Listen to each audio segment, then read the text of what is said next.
So I'm sitting here in Billy's game room, and I want to see all the stuff he has going on in here, because, you know, see if I can't take anything or whatever. But I do want to start over here with this. Well, I am filming, so I will see you. No, I know, but at some point you're not going to be filming. You'll be taking a dump, and I can take it then. But I like your little rack, your little magazine rack here. He's got all kinds of look of vanilla ice. All right, so this is the KB toy thing that I nosily found.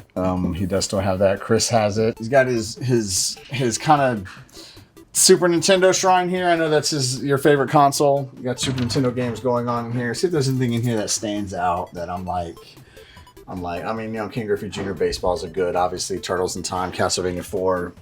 Those are really good games. Contra 3 is good, but very hard. I'm actually impressed with how good you are at both of those games. Like, I've seen you play them before.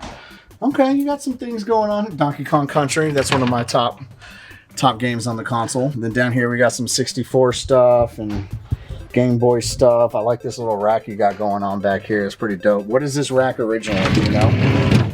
I don't know. Me and Melvor actually found it at an estate sale. I don't know what it was originally for. Okay, that's neat though. Got some big box PC stuff on the bottom. All right. Got some things going on. Look, more magazine rack. Guys, recycle things like this. Like, this is obviously for magazines, but you can put it up on a nice little display and make it look good. Hold your Nintendo powers. His magazine rack there, he's got a ton of magazines. Instead of just having them stacked on a shelf somewhere, taking up space and collecting dust, you can put them on there and they can take up space there and collect dust. So I'm going to take credit on these kinds of shelves. These are a little thinner than what I use, but at my place, I've got 1x6s and they hold like NES games like perfectly. You know what I mean? So these might be the same size as mine. No, these are a little thinner. These are 1x4s.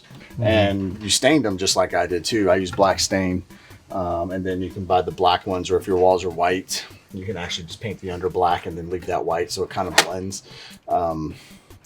It looks good the way it is. I like your little brick back here. That's pretty good. It was a pain in the ass installing that brick. Yeah, because you had to cut out for the... Yeah. I did a very nice job on my ad because I used the skill saw. And this is actually a very cheap way to build shelves. It goes, I love this idea. It goes on the wall itself.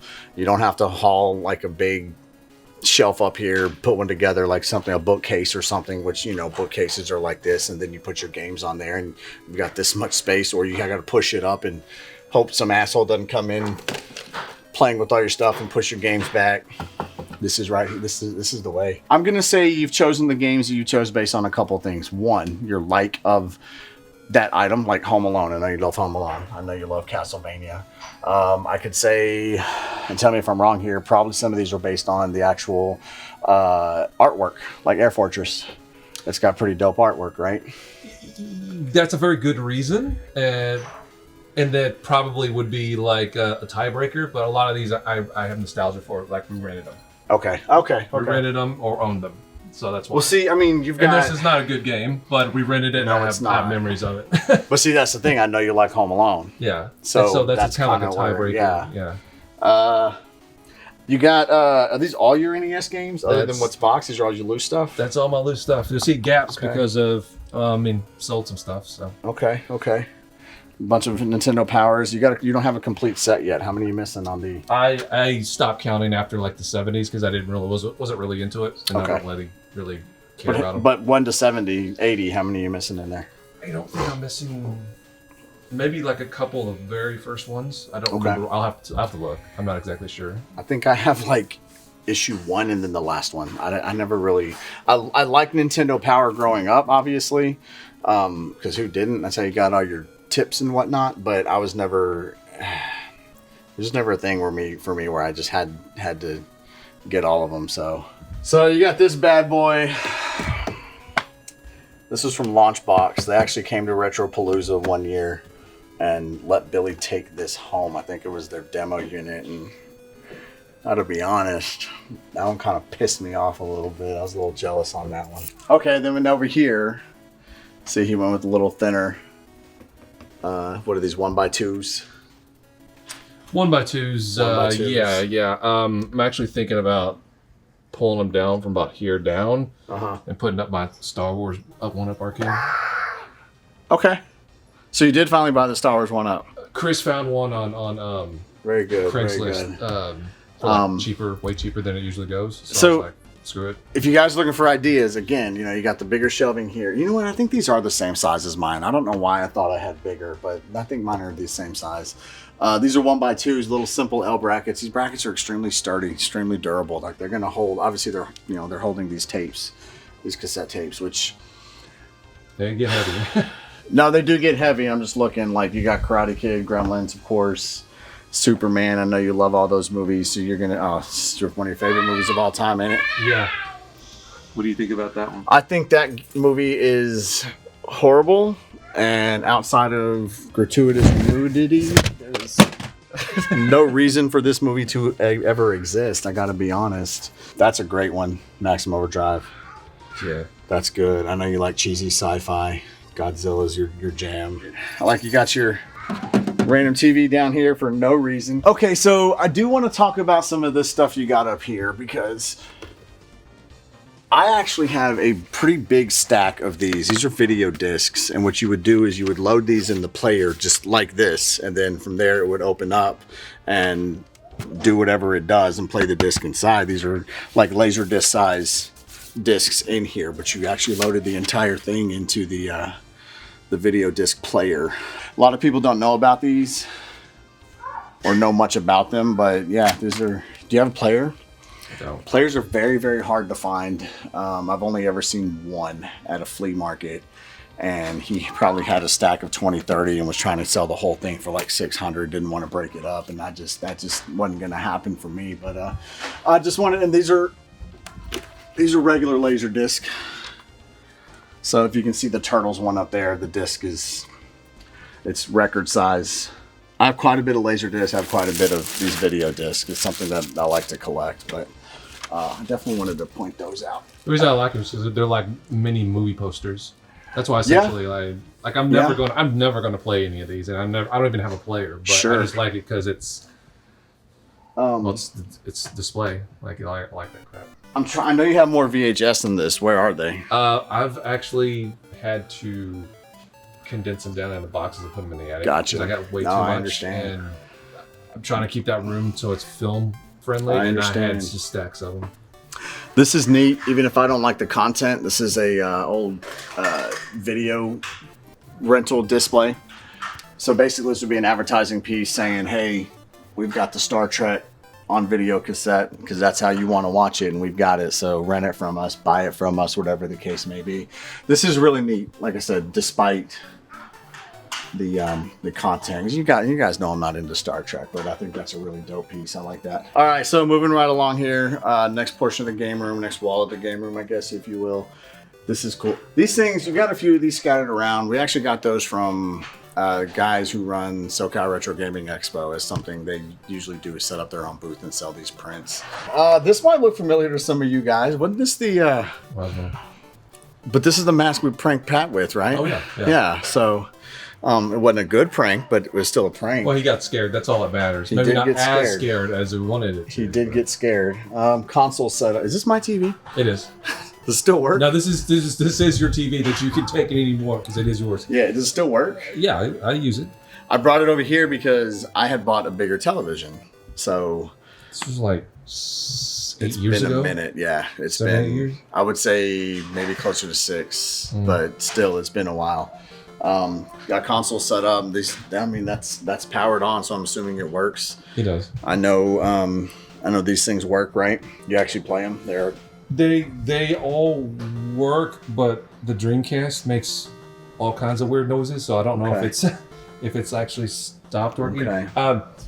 I was actually playing the 3DO semi recently, and that's the one that I got. You remember, like back in season 2? I have that from that lady at that. I don't know what we call it, like a garage sale. Whatever, Interesting. I don't have a 3DO. Come around this way. More posters. This TV. It's not a Trinitron, but it is. It is a Trinitron. I lied. So It's gonna suck when that one goes off because it's gonna be hard to find a new one. They are getting very collectible, and the longer the years go by, the harder this stuff is going to be able to you're going to be able to get. I have like 6. Okay, cool. So no, I use them for tournaments at Retropalooza. So I know people like the Trinitrons when it comes to the old stuff, the retro consoles. Yeah, this is it's really good because it's flat. It's a flat screen. Yeah. So it's. But the point is, I still have some. As I was down. What's the word I'm looking for here? Getting rid of the old ones. People were definitely trying to buy these. You know, it had stickers on the ones I wanted to get rid of and sell. And I was selling them for like, I don't know, $5 to $10 because I got these for nothing. Like when I started getting these ready together for Retropalooza, I got them for nothing. So I didn't make a whole lot of money on them, but that wasn't the point. But people were definitely trying to claim my Trinitrons, and it's like, nah, those aren't for sale, guys. Like, of course you'd pay $10 for a Trinitron, right? Who wouldn't? Moving right along here. We got a whole wall of goodness. This was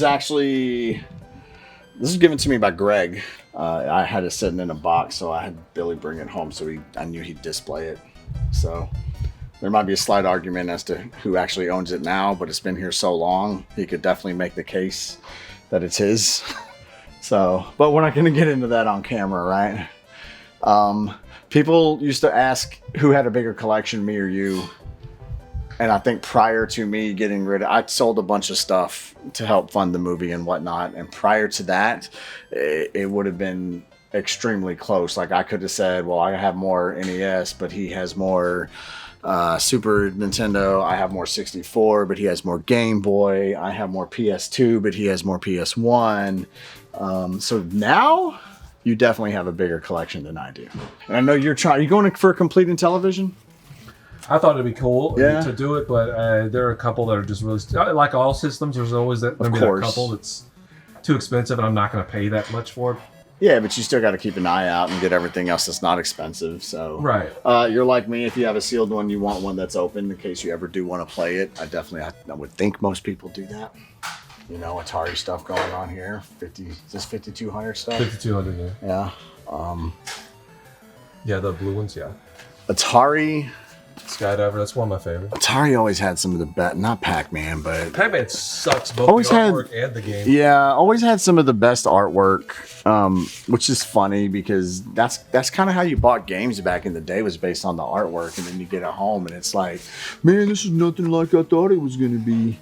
You know, this is pre-YouTube days when there weren't reviews out there and 1,000 reviews on everything. And funny, we just showed Circus Atari. I have like 7 Circus Ataris because there's all something different on the label. Stupid Mike Matei, I was talking to him one day, and you know, over about a course of a couple, 3-4 weeks, we were just talking about variants, Atari variants. He's big into Atari, and of course, my dumb ass started looking for variants, and I'm like, oh wait, but the font's different. The font's different on the serial number, and it was bad. And I got to a point where I'm walking into a place, buying 5 Circus Ataris at once for no reason because the game's not great. And I'm like, all right, dude, you got to reel that in a little bit. Usually only look for major variants, but with Atari, I started rabbit holing. Like ET, man, I've got like 4 or 5 different variants on ET. It's kind of stupid. You've got this is the boxed wall, right? For the most part, yeah. For the most part. And let's come down here. I like that you actually have your Atari set up here. Does it work? It does work. It does work. Wow. It does work. Well, the games, a lot of the games don't work, but I have a thumb drive in there. I see that. Okay, and that's what you're playing on? It's basically an emulator. Is that? Well, that's not something you added. That was there. Like the port. Well, yeah, the Atari ST didn't come with a USB port originally. It didn't come with the USB port. Okay. Not 1980. I'm just something. Never know. It's a drive, a replacement drive. Okay. So normally you put the. Did you pay for to have that done, or did you buy it like that? No, somebody just did it for me. Oh, nice. Okay. I gave him one of my spare Atari STs because he collects them, and then he put the drive in for free. Got the drive in for free. One of your spare. Okay, so here's an original one. Yeah. Here's an unmolested one. Came with just the disc drive, right? Yeah. Actually, what was I trying to play? I was trying to play heavy metal. Somebody copied the floppy. Nice. So, but yeah, I couldn't. A lot of the games I couldn't get to work because a lot of them would go through like disc rot and stuff. So Right. the only way to play them is that's literally the only way. Some of my games would work, but a lot of them it wouldn't work. Even brand new ones. I opened up this Bubble Bobble. This Bubble Bobble was sealed, and I got it off eBay. And I'm like, well, this will work. And nope, It did not, huh? Uh-uh. Interesting. So disc rot's a thing. On those, yeah. I bet I could get it to work. But now people always say, "Oh, I could get it to work." Interesting. Okay. It's not like it blowing on it on an NES game. Sure. The disc drive is basically like there's nothing in here right now. I gotcha. Maybe the disc drive was just bad. No, because I have like spare disc drives. Okay. Unless all 4 of them were bad, then Anything can get a license for a video game, just so y'all know. And here's some things of interest. The coveted Mystique porn games on Atari. Bachelor Party, Beat 'em and Eat 'em, Philly Flasher. I got that in Philly. Yeah, you did. Philly Flasher in Philly. This is so the only one you're missing. Oh, I'm missing more than one. There's like 7 or 8 of them. You are missing Custer's Revenge though. I am missing Custer's Revenge. I actually still have that. Looks like Gung Ho and what the hell is it? Grunt, I think was the guy's name. Oh, here we go. Look at this. Games 31 shout out. Yeah. Sydney Hunter for ColecoVision. And the last bit we got over here going is, well, here's all your loose Super Nintendo stuff. Let's turn this, and you got your wall of console boxes. And then, of course, you got an old school couch going on right here. But hey, is that from the skit we did? Yeah. The Norway opening skit? That was fun. That was fun. Melvor was the troll in that one. Yeah. Okay, you got a Vectrix down here with Vectrix games. So that's the thing. Yeah, that's pretty cool. All right, so this is Billy's game room. Not bad, not bad. Whoa. You know, not bad. I seen. Were you just focused on my crotch just then? No. I was just showing the mess. Yeah, so it's random stuff. We got River City Ransom, a boomerang.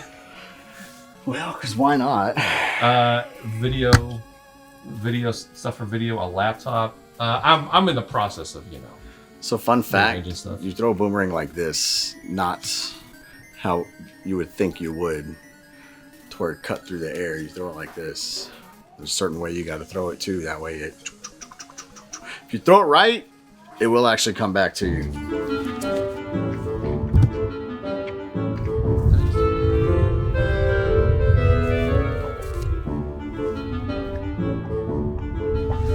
I gotta be honest, we threw the boomerang. Boomerang didn't come back, so fake news. Yeah.